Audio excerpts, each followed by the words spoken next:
ನಮಸ್ಕಾರ, ನಾನು ಮಧುರಶ್ರೀ, ಕನ್ನಡ ಸಹಾಯಕ ಪ್ರಾಧ್ಯಾಪಕಿ. ಇವತ್ತಿನ ತರಗತಿಯಲ್ಲಿ ಬಿಕಾಮ್ ದ್ವಿತೀಯ ಸೆಮಿಸ್ಟರ್ನ ಪಠ್ಯಪುಸ್ತಕದಲ್ಲಿ ಅಭ್ಯಾಸಕ್ಕೆ ಇಟ್ಟಿರುವಂತಹ ರಂಗೋಲಿ ಅನ್ನುವಂತಹ ಒಂದು ಕವಿತೆಯನ್ನು ತಿಳಿದುಕೊಳ್ಳೋಣ. ಈ ಒಂದು ಕವಿತೆಯನ್ನು ರಚನೆ ಮಾಡಿರುವಂಥವರು ಪ್ರಜ್ಞಾ ಮತ್ತಿಹಳ್ಳಿಯವರು. ಇದೊಂದು ಸ್ತ್ರೀವಾದಿ ಹಿನ್ನೆಲೆಯಲ್ಲಿ ಅಥವಾ ಮಹಿಳಾ ನೆಲೆಯಲ್ಲಿ ರಚಿಸಿರುವಂತಹ ಒಂದು ಕವಿತೆ ಆಗಿರುವಂಥದ್ದು. ಈ ಒಂದು ಕವಿತೆಯನ್ನು ಪ್ರಜ್ಞಾ ಮತ್ತಿಹಳ್ಳಿಯವರು ರಚನೆ ಮಾಡಿರುವಂತಹ ಕಾಲಂದುಗೆ ಅನ್ನುವಂತಹ ಒಂದು ಕವನ ಸಂಕಲನದಿಂದ ಆರಿಸಿಕೊಳ್ಳಲಾಗಿದೆ. ಇನ್ನು ಈ ಒಂದು ಕವಿತೆ ಏನಿದೆ, ರಂಗೋಲಿ ಅನ್ನುವಂತಹ ಒಂದು ಕವಿತೆ, ಅಲ್ಲಿ ಅವರು ಏನು ಹೇಳಕ್ಕೆ ಹೋಗಿದ್ದಾರೆ ಅನ್ನುವಂಥದ್ದನ್ನು ನಾವು ನೋಡೋಣ. ಈ ರಂಗೋಲಿ ಅನ್ನುವಂಥದ್ದು, ಈ ರಂಗೋಲಿಯನ್ನು ಬಿಡಿಸುವಂತಹ ಪ್ರಕ್ರಿಯೆ ಏನಿದೆಯಲ್ಲ, ಆ ಒಂದು ರಂಗೋಲಿಯನ್ನು ಬಿಡಿಸುವಂತಹ ಒಂದು ಪ್ರಕ್ರಿಯೆ ಅದು ಒಂದು ಭಾರತೀಯ ಸಂಸ್ಕೃತಿ ಆಗಿರುವಂಥದ್ದು. ಆ ಪ್ರತಿ ಮನೆಯಲ್ಲೂ ಸಹ ಗೃಹಿಣಿಯರ ಅಚ್ಚುಮೆಚ್ಚಿನ ಕಲೆ ಆಗಿರುವಂಥದ್ದು ಈ ಒಂದು ರಂಗೋಲಿ. ಈ ಗೃಹಿಣಿಯರ ಅಚ್ಚುಮೆಚ್ಚಿನ ಕಲೆ ಆಗಿರುವಂತಹ ಈ ಒಂದು ರಂಗೋಲಿ ಆ ಹೆಣ್ಣು ಮಕ್ಕಳ ಅವರ ಒಂದು ಕ್ರಿಯಾಶೀಲತೆ, ಅಂದರೆ ಅವರಲ್ಲೂ ಸಹ ಎಂತಹ ಒಂದು ಸೃಜನಶೀಲತೆ ಇದೆ ಅನ್ನುವಂಥದ್ದನ್ನು ತೋರಿಸುತ್ತೆ. ಅದು ಬರೀ ಸಂಸ್ಕೃತಿಯ ಪ್ರತಿಬಿಂಬ ಮಾತ್ರ ಅಲ್ಲ, ಆಯಿತಾ, ನಮ್ಮ ಸಂಸ್ಕೃತಿಯ ಅವಿಭಾಜ್ಯ ಅಂಗ ಅಷ್ಟೇ ಅಲ್ಲ, ಆಯಿತಾ, ಅದು ಬರೀ ಮನೆಯ ಸೌಂದರ್ಯವನ್ನು ಹೆಚ್ಚಿಸೋದಷ್ಟೇ ಅಲ್ಲ, ಅದು ನಮ್ಮ ಮಹಿಳೆಯರ ಒಂದು ಸೃಜನಶೀಲತೆಯನ್ನು, ಕ್ರಿಯಾಶೀಲತೆಯನ್ನು ಅಥವಾ ಅವರ ಒಂದು ಸಹನೆಯನ್ನು, ತಾಳ್ಮೆಯನ್ನು ಒಂದು ತಿಳಿಸುವಂತಹ ಒಂದು ಅಂಶವಾಗಿರುವಂಥದ್ದು, ಶಕ್ತಿಯಾಗಿರುವಂಥದ್ದು ಆ ಒಂದು ರಂಗೋಲಿ, ಆಯಿತಾ. ಇನ್ನು ಈ ರಂಗೋಲಿನ ಕವಿತೆಯಲ್ಲಿ ಏನು ಹೇಳ್ತಾ ಇದ್ದಾರೆ ನೋಡಿ. ಕೈಯಾರೆ ಸಾರಿಸಿದ ಅಕ್ಕರೆಯಂಗಳ ತುಂಬುವ ಹಾಗೆ ಚಿಕ್ಕ ಚಿಕ್ಕ ಚುಕ್ಕಿ ಇಕ್ಕಿ ಎಳೆ ಎಳೆ ಜೋಡಿಸುತ್ತಾ ಬಳ್ಳಿ ಕಮಾನು ಗೆರೆ ಆಚೆ ಈಚೆಯಾಗದ ಏಕಾಗ್ರತೆಯ ಕುಕ್ಕರುಗಾಲಿನ ತಪಸ್ಸಿಗಿಳಿದಂತೆ ಬಿಡಿಸುತ್ತಿದ್ದಳು ಎಷ್ಟೆಲ್ಲ ಆಸೆಯಿಂದ.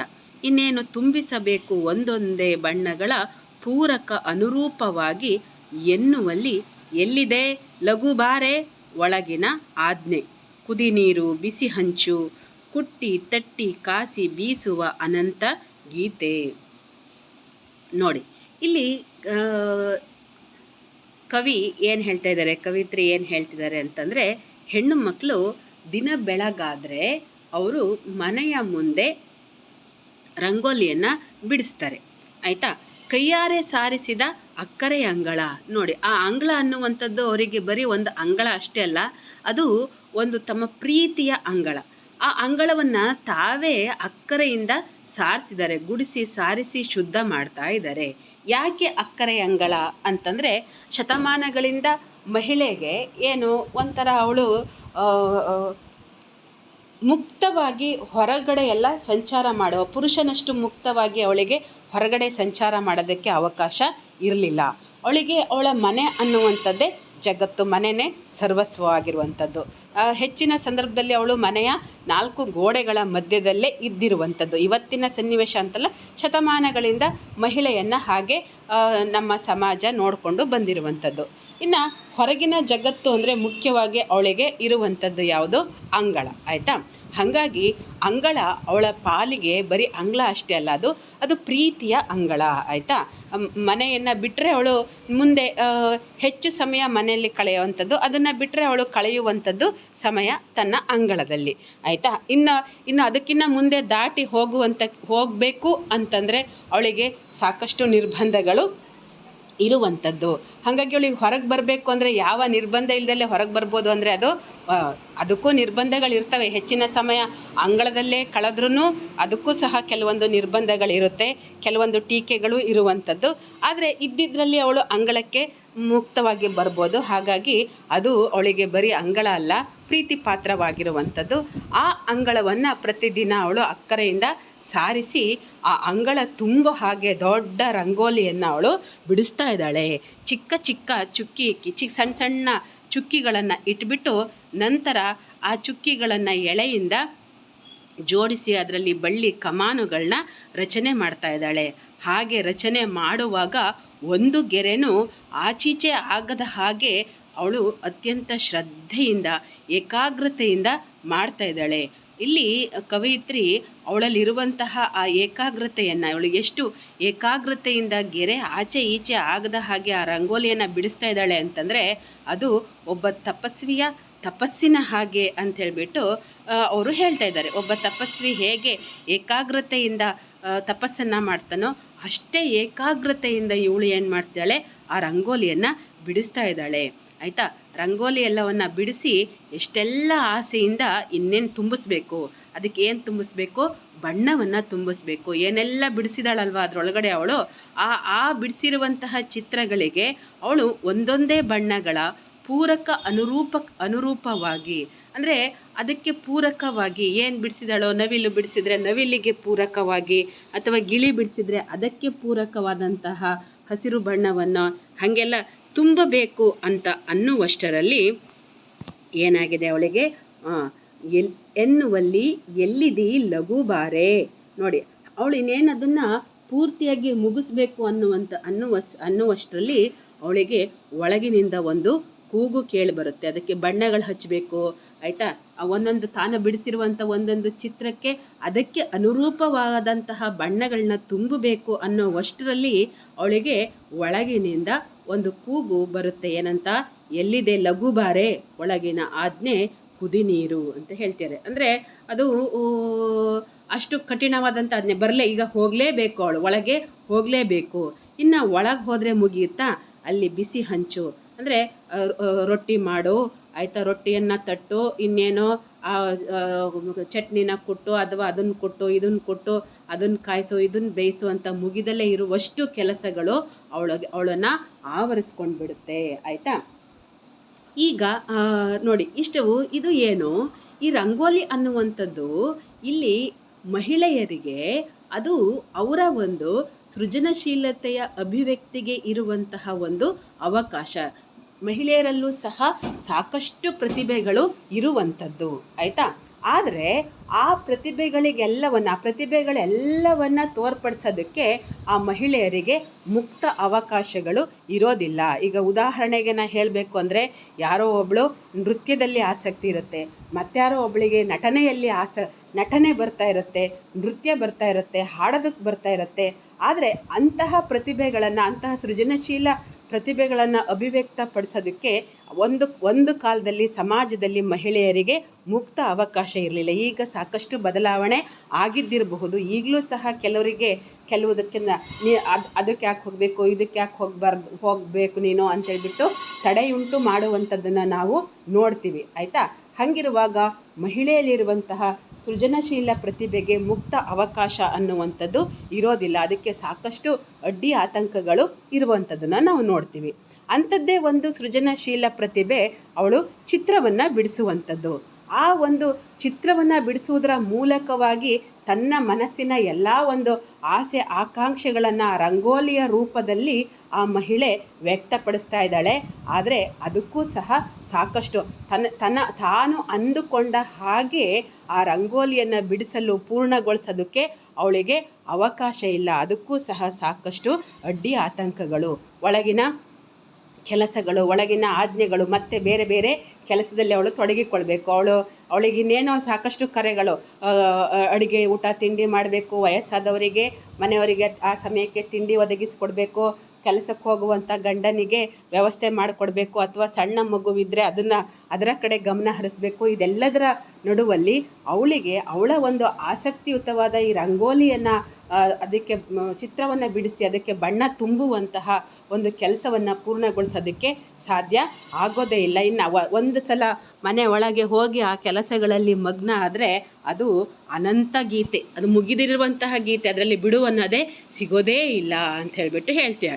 ಮರುದಿನ ಬೆಳಗ್ಗೆ ಮತ್ತೆ ಬೇಗ ಎದ್ದು ಬಂದು ರಂಗೋಲಿ ಬಿಡಿಸುವಾಗಲೇ ಮತ್ತೆ ಅವಳು ಬರಬೇಕೇ ಹೊರತು ಮತ್ತೆ ಇನ್ನು ಆ ಕೆಲಸದಲ್ಲಿ ಅವಳು ಮುಳುಗಿ ಹೋಗುವಂಥ ಒಂದು ಪರಿಸ್ಥಿತಿ ಬಂದಿರುತ್ತೆ.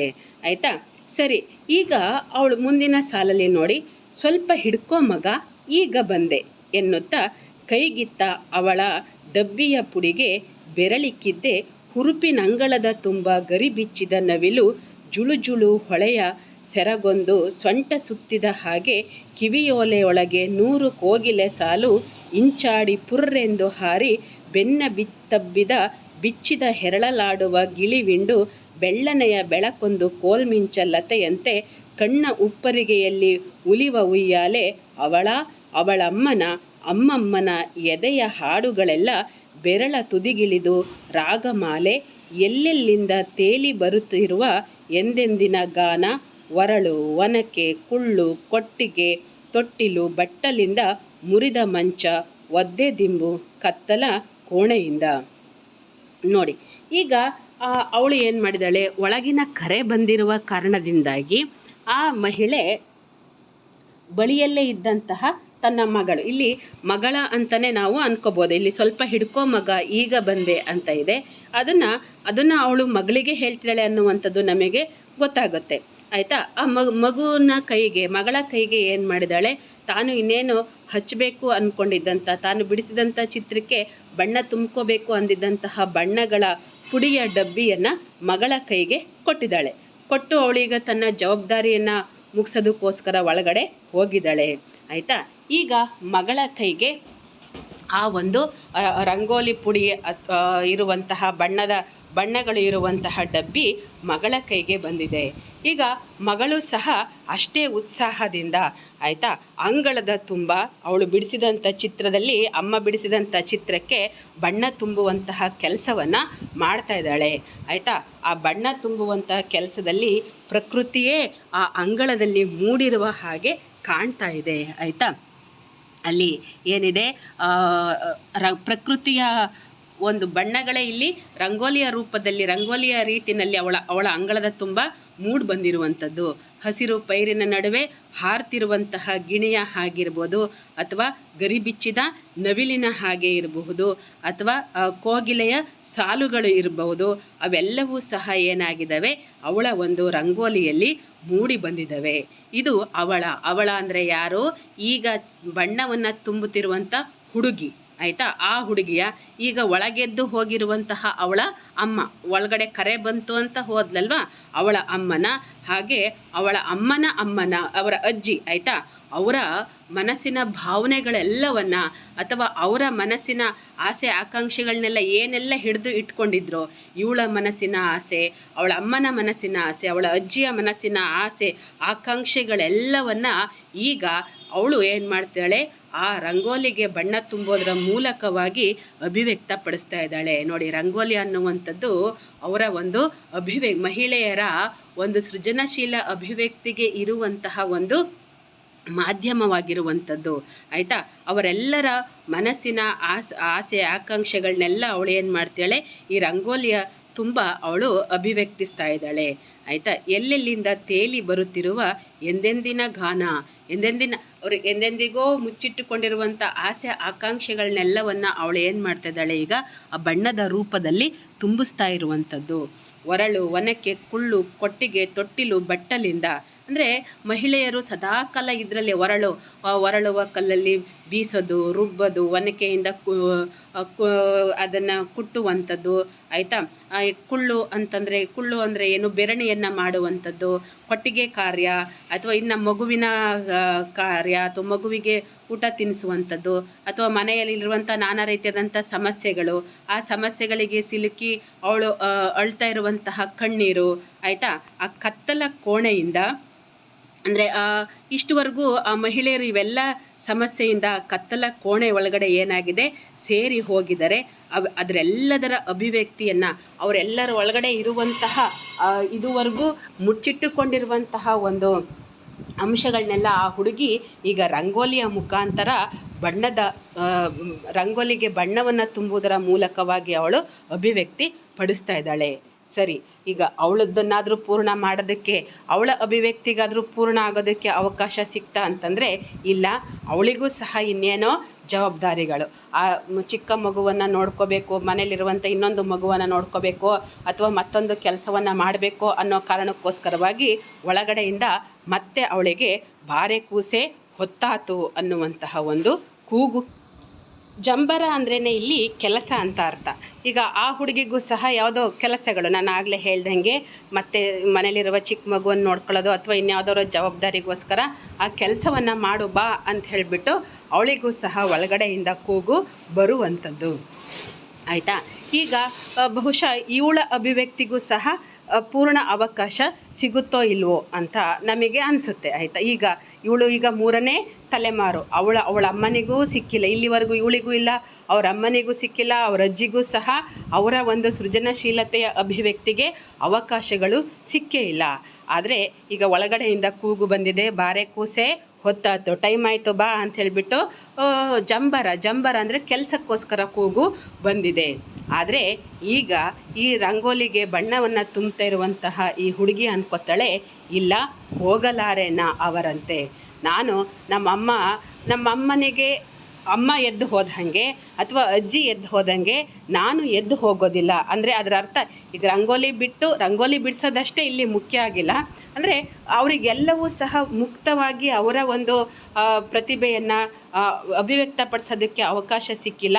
ನಾನಾ ರೀತಿಯಾದಂತಹ ತೊಡರುಗಳು, ಆಯಿತಾ, ಮನೆ ಕಾರ್ಯ ಇರ್ಬೋದು, ಮಗು ನೋಡ್ಕೊಳ್ಳೋದಿರ್ಬೋದು, ಗಂಡನ ನೋಡ್ಕೊಳ್ಳೋದಿರ್ಬೋದು, ಅಥವಾ ಇನ್ಯಾವುದೋ ಕುಟ್ಟುವ ಬೀಸುವ ಕಾರ್ಯಗಳಿಂದಾಗಿ ಅವರು ಅದರಲ್ಲೇ ಮಗ್ನಾಗಿ ಅದರಲ್ಲೇ ತಮ್ಮ ಜೀವನವನ್ನು ಕಳೆದು ಹೋಗಿದ್ದಾರೆ. ಅವರಿಗೆ ಬೇರೆದನ್ನು ತಮ್ಮಲ್ಲಿರುವಂತಹ ಪ್ರತಿಭೆಯನ್ನು ತಿಳಿಸೋದಕ್ಕೆ ಅಥವಾ ತಮ್ಮ ಬೇರೆ ಸಾಮರ್ಥ್ಯವನ್ನು ತೋರಿಸೋದಕ್ಕೆ ಅವರಿಗೆ ಅವಕಾಶನೇ ಆಗಿಲ್ಲ.